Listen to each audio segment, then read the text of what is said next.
This is the time for us to welcome two strong characters in the industry, and it's time to talk about elegance. So I would like to welcome a new member, Angela D'Orazio, please, and Julia Nournay.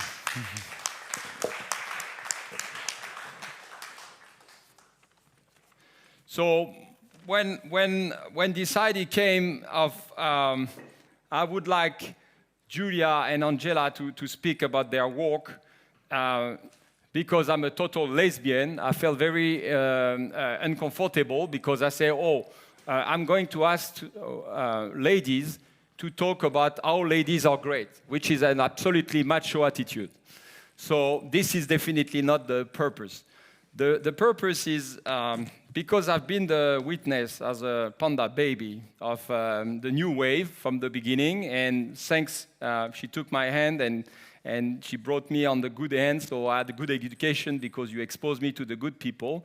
And I was there when in London at the Distilling Expo, which has disappeared now, but when Angela, which we have all great respect for Angela for so many years, Mac Mira, and changing the face of the whiskey, and especially from Sweden. We've been with Kalle, so we are all good friends. So Scandinavian spirits is definitely something which help everybody to change their mind about great whiskey. So when Angela was giving the awards to Julia for her contribution to our industry, this was very emotional. This is when I understand that the world was changing. And for I me, would like it was emotional as well. Wow. Well, go. Well, so I'm very proud that once again we all together today. Thank you for your trust, because you know that this whole craziness can be scary from far, but far from scary. So anyway, please tell us about your work right now. What is your vision? Where you want to bring the industry when every day you consult new clients and you help them to enhance their production. Thank you. Thank you for inviting me, Alex. Please have a seat. I mean, make yourself comfortable. Okay. No. You want to sit? Okay. All right. So hi, everyone. I'm Angela, ex-Mac Mira. That's how I present myself nowadays. Until October, I was the master blender of Mac Mira in Sweden, and I worked there for nearly 20 years. I've been in the whiskey business for 30 years this year, and right now I said that before today. I'm sort of out of a home right now. I'm my own now, which is that's good. That's at home as well. It's just a bit new to me. In my new position. So thank you for having me here. It's really wonderful. It's really wonderful to meet all these people, and I'm really overwhelmed with all this new information and all these new possibilities of learning here. So I don't know where to start. Do you want to start? Well, yes, I can take over. First of all, I would like to welcome Angela on my side of the job, because I'm in that business for 30 years as well. So my very first tasting I've given was on the 10th of April, 1992. So that's quite a while. Wow. So we're both 30 years in the business now. Wow, and I must admit, I have never, ever worked as an employee for a distillery. So I have always been self-employed, always on my own, which is, and that leads to the topic we have today, which is difficult enough as a woman in that business. And I'm very happy to welcome Angela now on my side, because she is now self-employed as well. And she had in her career also faced a lot of problems with, and we had that topic today already, with some alpha males. Because this is really a problem sometimes for us. And I think that leads us to the topic that Alex has put down for us. I must say, that elegance in spirits might not be the right term for me, because I think I'm far away from elegant. I don't have time for elegance. Anyhow, I think it is something, it's still something special in that business as a woman. And when I met Angela, which is, I don't know how many years ago, but very, very long, at that time she had always been a super respected person in the business, and she was that super respected master blender of Mackmyra. And when I met her the very first time, I totally crashed her tasting because I had so many questions. I'm still sorry for that. And but it was super interesting for me to hear her answers from a female point of view. And I think this is something I think that's why we both are here on stage. We have many women here in the audience, fortunately, finally. I'm so happy about it. And we have many successful women here in this business, no matter if it's distillery owners, distillers, brand owners. So we have so many people from that business, and I'm really happy that the number is growing and growing. But still, it is a male-dominated business. We should be clear of that. And I still have to struggle with people asking me why I am working because I have a husband who earns money, which, by the way, is not true. But anyhow, I still speak with people for a whole evening, and we are talking about what I do and in which distilleries I work, and that I travel the world and what my job is. And then they come to me and say, and by the way, what are you doing for a living? And actually, it's super frustrating for me each time when I get such a question. By the way, I not always get these questions from men, sometimes also from women, to be honest. Yes. And actually, I would like to interview, because we found out that we are sitting here, but we didn't have any time to prepare. And I think we also didn't want to prepare, because this is a very lively topic. And actually, I would like to include you to that. Anyhow, I would like to just roughly ask Angela, how did she become what she is today? Oh, that's a very intricate question. It's a mix of, well, my life is what I refer to as the perfect circus of things. So I always need a balance of dancing, creativity, and intellectual stimulation, like learning. So I've been a master blender, I'm a dancer on the side, and I always like to engage in learning new things. So the answer to your question is always looking for balance in taste, always looking for having fun, always looking for developing and working with great people. I think for me that is the recipe. And of course that's not like the thing you can tell people, and but that's how it is for me. But I think you need to be stubborn enough to always push yourself to these limits and always push yourself in the front.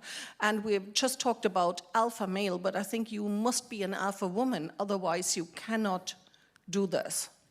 Yeah. Is this true? Yeah, it's true. Well, I'm a very communicative person.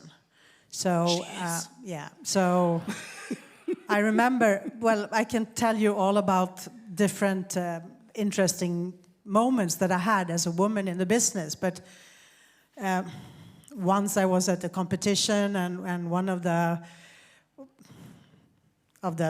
judges that was like, he was the Jesus of the judges, he referred into a room of consumers about how I taste whiskey, and he was talking about how I took it in my mouth, and he was like referring sexually to it.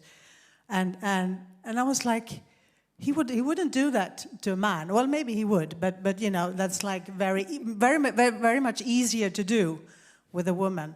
And well, after I was so amazed, and I talked to him, and I said, like, you don't do that again. And we had a very frosty relationship for some years. But now he just told me a while ago, he was happy that I, educated him on what not to do.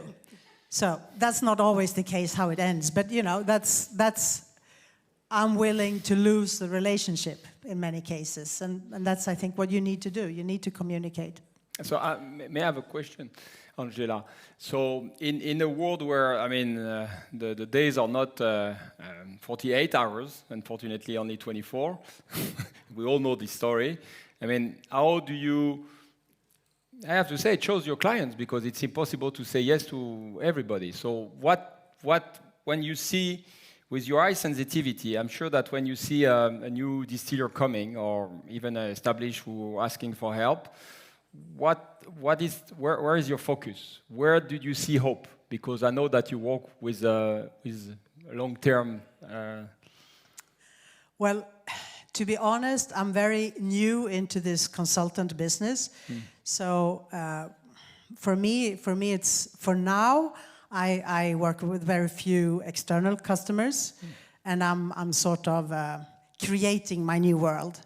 But if I would say how I wish it to be, it's that we're both very creatively interested in developing together. That's my gut feeling. So what kind of optimism? We live in we live in a very optimistic capsule with the spirit, the new wave, and the beer, which is absolutely unrealistic and unpair with the global situation. So when you get those people, how you transfer your optimism, your passion? What? Well, I only work if I can see that I can contribute to something. So for me, it's like if we have initial talks and I see that I can contribute to you with my creativity. Like what I did for Mackmyra was, for example, I made some very experimental finishes, and I was playing with that, like the green tea finish. So things like that. If I can contribute, if there is something in the distillation, in the finishing, in the creativity of the project, or like doing a project. For example, Alexandre Gabriel from Plantation, he did this boat, the barge. We feel the barge, 100%. Yeah, and I was actually one of the persons. I suggested it to him because he was really impressed by how Mackmyra was working with all the small barrels. So we taught him that, and actually the boat thing was, he will not admit it, it was my idea. So we were talking about the love boat, doing it together, and then today now it exists. Well, he's such a poet, so he has already the sensitivity to welcome this kind of vision. So the creative collaboration is my thing, and I'm sure everybody has their own version of it here, but it's a gut feeling, and it has to be something very like, can I contribute? And it has to be a win-win, of course. Same question to Julia, with your permission, is you interact with the community in different fields, because Julia, you start with educating people. So now consulting is taking more and more, and you have great success, especially in gin, but much more. But anyway, education. Do you feel that the demand for more education, and I would say smart question and not classic question, is increasing? And especially maybe they feel like me. I feel more comfortable with you at the beginning when I was a new, because I know you were not going to give me any vertical attitude, and you were going to have the patience to answer my question, and then I can learn and grow up. So what is your feeling? Well, I think education is a kind of an ongoing thing. It has already been important, and it will already be important. And I think education is also something, as a consultant, you educate the people you work with. Because on one hand, you teach them. I don't like that term very much, but actually it is. You teach them maybe how to make gin and develop recipes and all this. On the other hand, you try to want them to be on their own after a while, because you cannot always be there. And in the end, it is also too expensive for a producer if they have to ask you to come again and again and again. So it is more than that you teach them how to walk alone over the time. But I think education is a constant thing. I would like to add something to the discussion we had earlier, and maybe this is something which we hadn't touched yet. I think maybe something for the audience which is important. Since I was asked so many times if there are many people like me in that business, because I'm in that business now so long, and I'm self-employed consultant. So, and I was asked so many times if there are many, and I had always to say, I only have one female colleague, and she's in the United States, Nancy Farley. Now I can say I have 2 female colleagues because I have another one. Thanks, because you're wonderful. Things transmission. I was going to tie an angle between those 2 strong women and another very strong woman here in the shade, because she liked the shade sometimes, and not always. Give a big applause to Tess Barr right here, and Patrick. So, and I mean, you have my love, Patrick. You know, it's the same for me. And it's so difficult to be the gala of Dali, Patrick. I know it is so hard. You know, so yeah. So. Well, you met Julia a few years ago when we've been traveling in Oregon. 2? Yeah. I think it's a lot longer. No, I say 2. It was much more. 2018. 2018. That is because I brought Julia because I want to kite surf the gorge. I didn't want to visit the distilleries. So I broke my wing, and she has to carry me somewhere, and that was you. Okay? So he parked me there. Well, and then we ended up going with you to the convention, and we ended up buying a still. And we actually have a winery. And so I'm the lead winemaker and part of the Women Winemaking Project in the United States. Less than 10% of women are lead winemakers in the U.S. And that number is only that high because of the concentration of women winemakers in California. And less than 3% are women distillers. So we really are in a league of our own for sure. And I would like to address this new era of elegance in spirits. We can all make our spirits more elegant. We work on it all the time, but what I see in my distillery is the elegance of the customers, and that's that women are loving spirits. I have women in there that they know whiskey, and we have a 100% rye whiskey. They know 100% rye when they taste it. They're a little more savvy than the men, and in some regards. And I know that it's been a good old boy world out there. And traditionally, it's been men that are the big whiskey, bourbon, real spirit drinkers. And women have kind of been on the back front with the foo-foo drinks. They're not really connoisseurs. And I remember when you taught me how to taste a spirit. Do you remember that? Well, that's when she converted you. She changed religion after only one visit. So that was a very cheap consulting. But in all disclosure, I don't remember going to bed that night. It was a lot of fun. But you taught me how to properly taste the spirit. And I do that now when women, and I mention you, and I mention you when I tell them, this is how you do it, and here's how I was taught by Julia Norney, and you should look her up. But now I'm finding that we've developed some of these retro kind of foo-foo drinks, and guess what? The men are drinking them. The men are coming in. We're doing the Brandy Alexanders and the Grasshoppers and the Citrus Drops. The women are ordering the rye, and the men are like, ooh, I want one of those milkshake-looking things.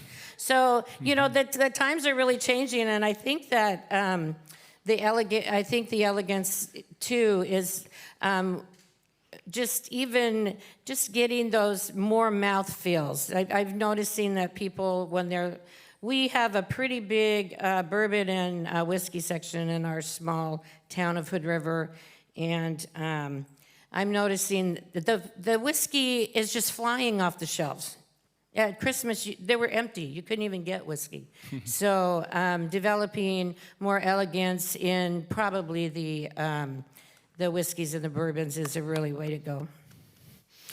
Thank you. Thank you so much. Thank you. I want to tie another line, the opposite, in between Marion, this Marion, and Angela, because the two entities, La Maison du Whisky and Angela, know each other for long, and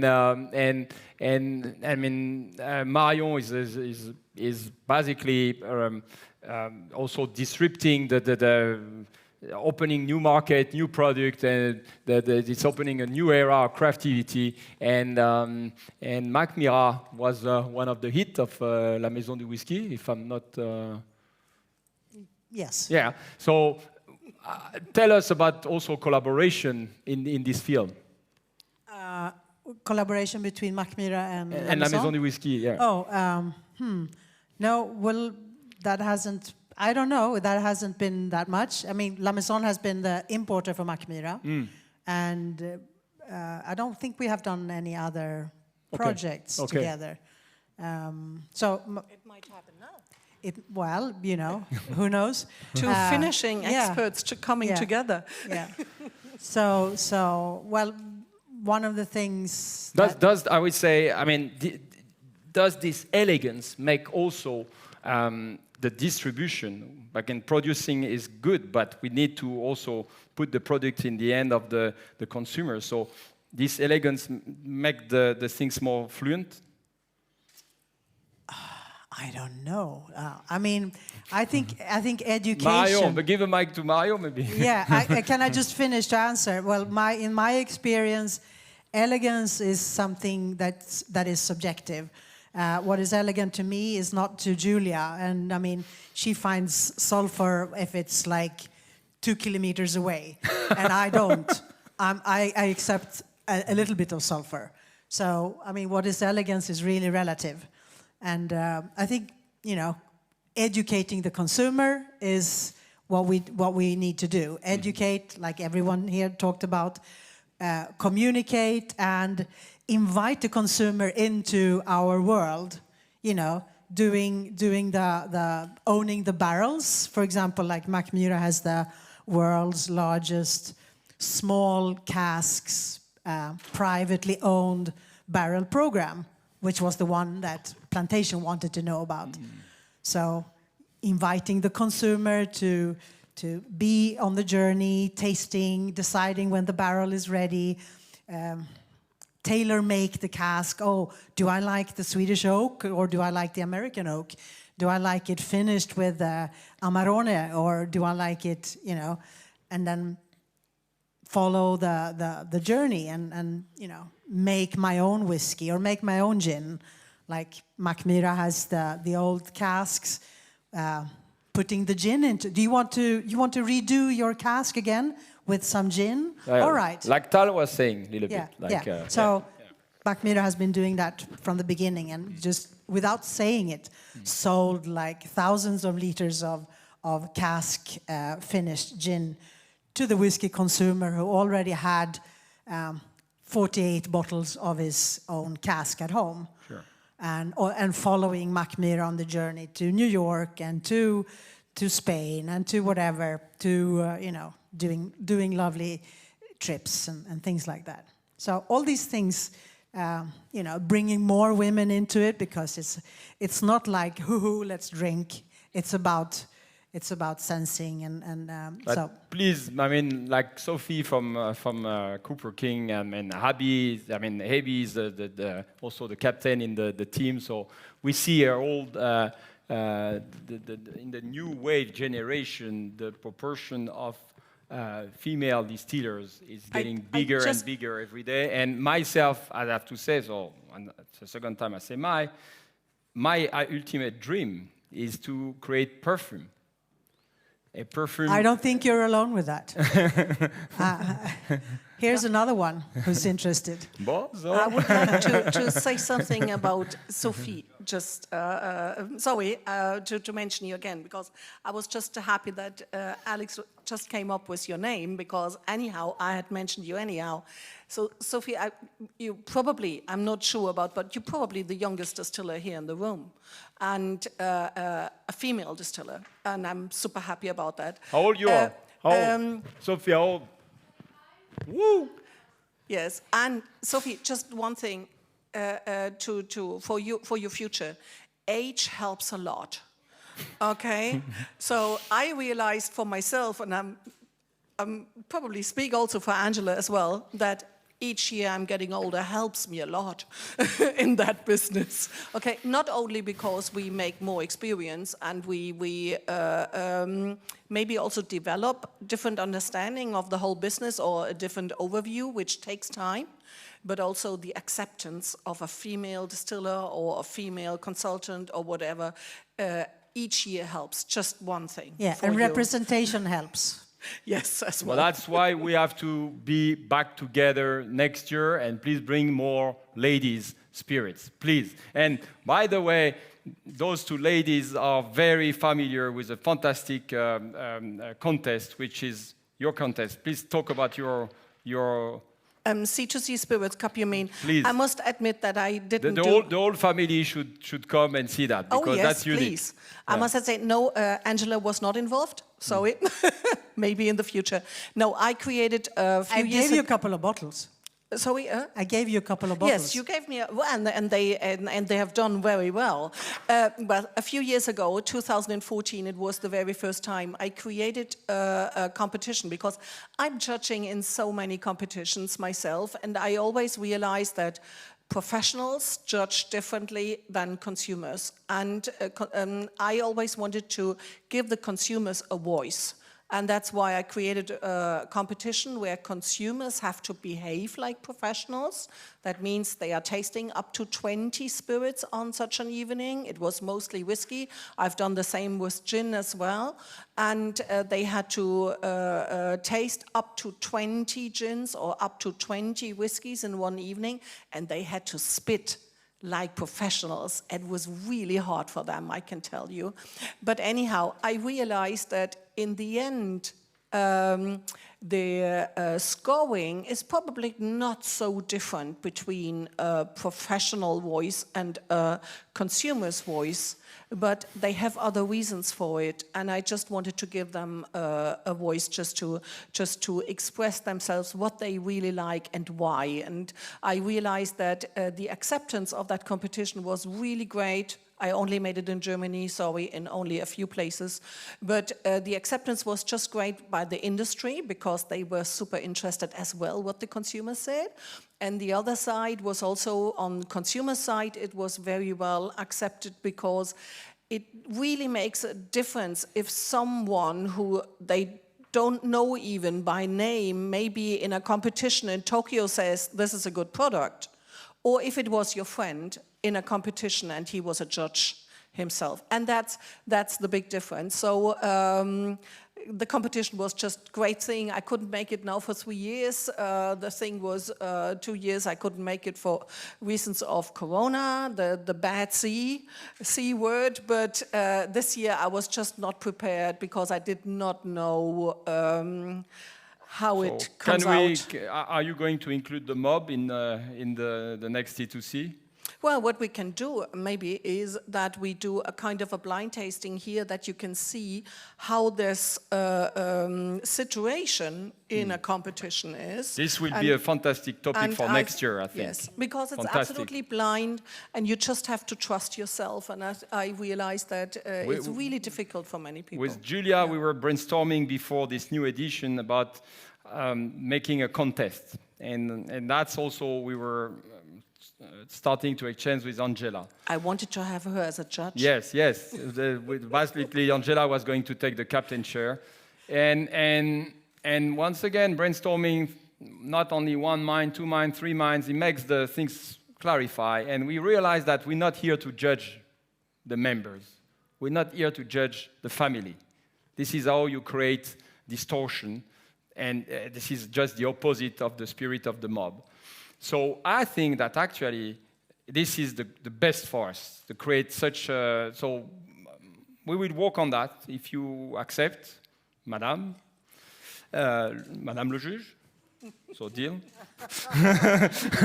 See, I was told the thing. That next year we make this fantastic laboratory on the MOB circle. You agree with that? Interested about it? Merci, Madame le juge. We see you soon. Thank you. Thank you. Thank you so much. Thank you so much.